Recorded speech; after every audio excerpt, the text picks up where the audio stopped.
Ted Bundy resembled a true cinematic star, towering stature, harmonious facial features, and a captivating smile. He was exceedingly intelligent, eloquent, and affable.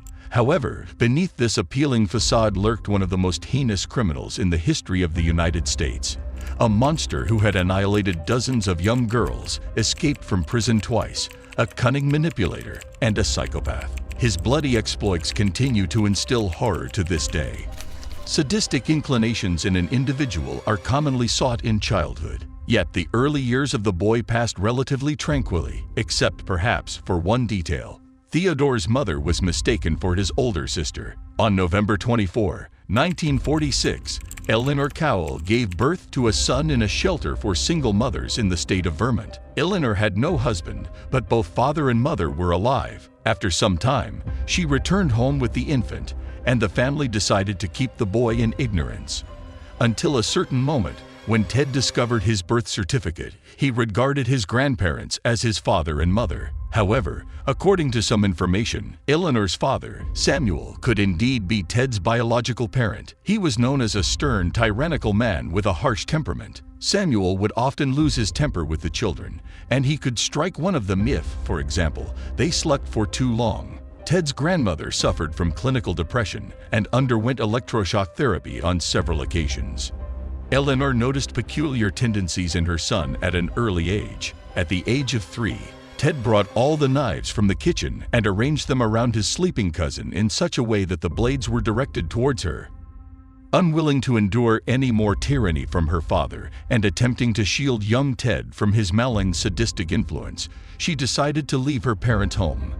Eleanor moved to Tacoma, Washington, and settled near her uncle's family. She adopted her middle name, Louise, and chose a different surname, Nelson. Soon, Louise Nelson met her future husband, Johnny Bundy, who adopted Ted. The boy never truly connected with his adoptive father. He yearned for Samuel, whom he considered his real father for a long time. Despite the latter's unbearable character, Ted always spoke of him with admiration. However, Ted faced challenges not only in understanding within the family. Relationships with peers were also problematic. He was perceived as a very reserved, shy, and quiet boy. Nevertheless, he was not an outcast in school. Ted later recounted that in his youth, he sought solitude because he did not comprehend human relationships. Everything changed when Bundy enrolled at the University of Washington. There, he encountered his first love, Stephanie Brooks. She was a girl from an affluent family, a beauty, and an intellectual. Ted and Stephanie were together for about a year, but she eventually left him, deeming him an unpromising choice. The breakup and betrayal deeply affected Ted. He harbored a profound resentment towards Stephanie and vowed to settle the score with her. Following this incident, Ted abandoned his studies and briefly returned to his relatives in Philadelphia. However, he then traveled to Vermont to finally unravel the mystery of his family. Soon, he obtained a birth certificate, revealing that his true mother was Eleanor, whom they had portrayed as his sister throughout his life. Later, Ted admitted that he could never forgive her for the deception, as she had lied to him his entire life. After an absence of nearly a year and visits to relatives, Ted returned to Washington in 1969. He resolved to re-enter university and pursue studies in psychology. Around the same time, a new passion entered Ted's life, a young lady by the name of Liz Kendall, who remained by his side until his arrest in 1976. Later, during questioning, Liz revealed that there were peculiarities in her relationship with Ted, particularly concerning his sexual behavior. It seemed that Bundy's life was falling into place. He participated in the gubernatorial campaign of Washington's Daniel J. Evans, worked in a crisis call center dissuading potential suicides, enrolled in law school, and was involved with a beautiful, loving girlfriend. Nevertheless, Ted still harbored resentment towards Stephanie and dreamt of exacting revenge. In early 1974, he embarked on a business trip to San Francisco, where he crossed paths with his first love over dinner. The new Ted left an impression on the girl. Stephanie fell in love again and was ready to rekindle their relationship. Once Bundy secured her reciprocation and realized Stephanie was prepared to accept his proposal, he abruptly abandoned her. Yet Bundy felt that he had not adequately avenged his humiliation.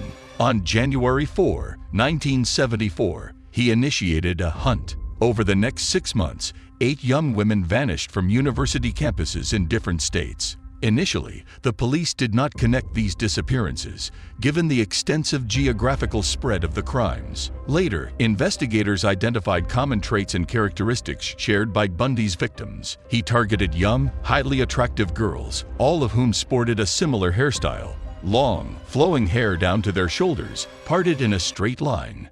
Just like Stephanie, she had precisely such a hairstyle. Frequently, the girls disappeared in crowded places, in a bar, on the beach, in a supermarket parking lot. The reason was simple. The perpetrator did not instill fear in them. They all willingly went with him. Bundy, an adept psychologist and manipulator, knew how to gain trust.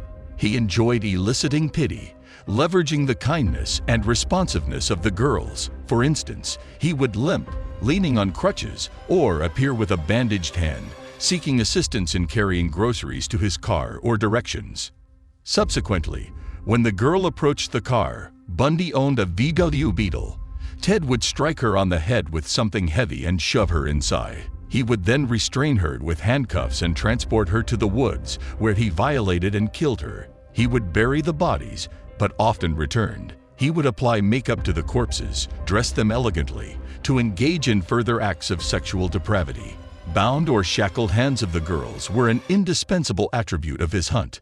The helplessness of the victim excited him. Later, as a confined individual, Bundy confessed in interviews with journalists that his psyche had been influenced by pornographic magazines and comics that he avidly consumed in his youth. He selected only those featuring elements of hardcore pornography, bondage, beatings, violence, and brutality. According to Bundy, such publications have the capacity to corrupt the mind and turn anyone into a maniac. He also admitted that the fascination with such literature is akin to a narcotic addiction. The desire for more and more is incessant. Some opponents of pornography even employed these arguments in their fight against the industry of debauchery. The first leads against Bundy surfaced after 2 young women vanished on a beach 32 kilometers from Seattle on a July day, with only a few hours apart. One of them, Janice Ott, Bundy lured to his home under the pretext of helping him load a sailboat into a car. The second victim, Denise Naslund, engaged in conversation with Bundy and also got into his car. Later, Ted recounted that when he brought Denise home, the first girl was still alive, and he purportedly killed one in the presence of the other. After the audacious abduction of 2 young ladies from a crowded beach, the police conducted witness interviews. Some of them quite precisely delineated Bundy, an youthful, attractive gentleman in a white tennis ensemble with a sling on his arm, presenting himself as Ted. The police compiled an extensive list of individuals named Ted, among whom Bundy was included. A televised composite sketch of the perpetrator was broadcast, and Liz Kendall, recognizing her beloved in it, contacted the police. However, officers, inundated with hundreds of similar signals daily, were hesitant to seriously consider this option. Suspecting a young lawyer, a respectable member of society, and a pleasant young man of heinous murders was scarcely plausible. By October 1974, the police discovered the remains of 5 more girls, some dismembered, others reduced to mere bones. Bundy left no traces. However, Kendall, learning of the girls' disappearance, again phoned the police and voiced her suspicions regarding Ted. Yet, no actions were taken against him. In November 1974, Bundy committed a serious error. One of his victims managed to escape. 19-year-old Carol Deranche, whom he had impersonated as a police officer, fled from the car, though Ted had managed to handcuff her. Now luck was not on Bundy's side. His vehicle was halted by a patrol. The officer found the driver's behavior suspicious and insisted on a search. In the car, a genuine kit of a maniac was discovered. Handcuffs, a ski mask, a crowbar, a coil of rope, nylon stockings, and an ice pick. Bundy was arrested, and a search was conducted at his home, yet nothing suspicious was found by the police. However, this time, Liz Kendall's words were heard. Detectives questioned her about Bundy, and she expressed a series of suspicions, recounted peculiar findings in his belongings, and aggressive behavior. The car, which Ted had sold by that time, was confiscated by the authorities and examined. A hair from one of the deceased girls, Catherine Campbell, was found in the interior, along with microscopic hairs from 2 other victims. One of the samples belonged to the escaped Carol Deranche. Additionally, she positively identified Bundy. On February 23, 1976, the trial for the Deranche abduction commenced. Bundy, at the advice of his lawyer, insisted on his right to a trial by jury, believing until the last moment that he could charm the jury and secure his freedom. However, the evidence proved compelling, and on May 1, the judge sentenced Bundy to 15 years in prison. Soon, authorities discovered maps and other items suggesting that Ted had planned an escape. Bundy was disciplined by placing him in solitary confinement for several weeks, though overall, his incarceration conditions were not as rigorous as those for other inmates. Ted indeed possessed the ability to ingratiate himself with people, even the prison staff. Bundy received a special diet, and his meals were more varied than those of other inmates. After some time, authorities leveled another, more serious accusation against him.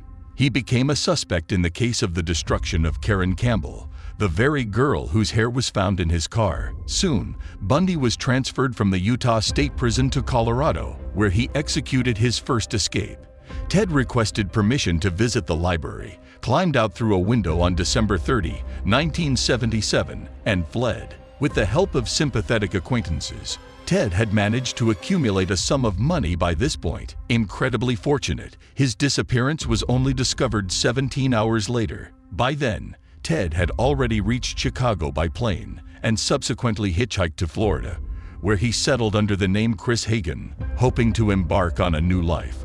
However, without documents, he couldn't secure any employment, leading him to resort to theft, primarily in supermarkets. Soon, Bundy Hagen realized he couldn't resist the lure of criminality and opted for a new escapade. On January 15, 1977, he infiltrated the dormitory of the Florida State University, where within 15 minutes he assaulted 4 young ladies, 2 of whom he subsequently took the lives of. Subsequently, he departed the dormitory undetected and entered the residence of 3 female students. He invaded the bedroom of one of them, brutally assaulting the victim and engaging in an act of self-gratification.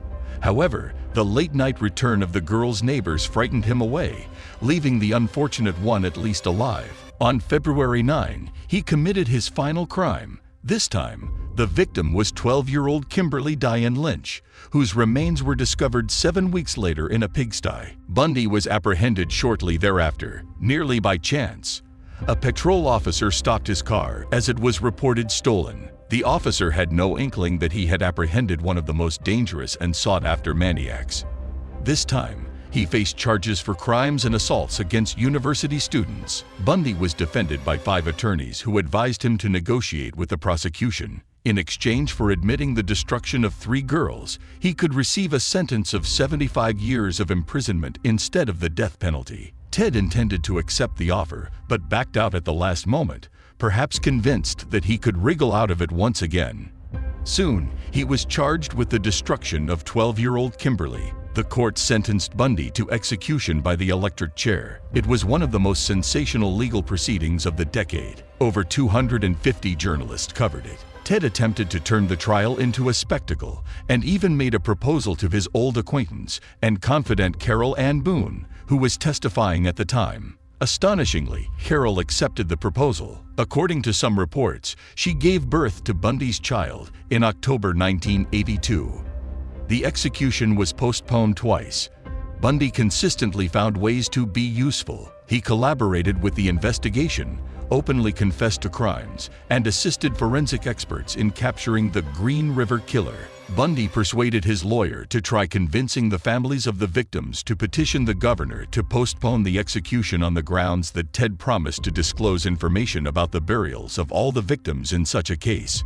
However, the relatives declined. The sentence was carried out in the early morning of January 24, 1989. A crowd gathered near the prison. People held signs with inscriptions like "Burn Bundy, Burn." After the execution, they lit fireworks, sang, and danced.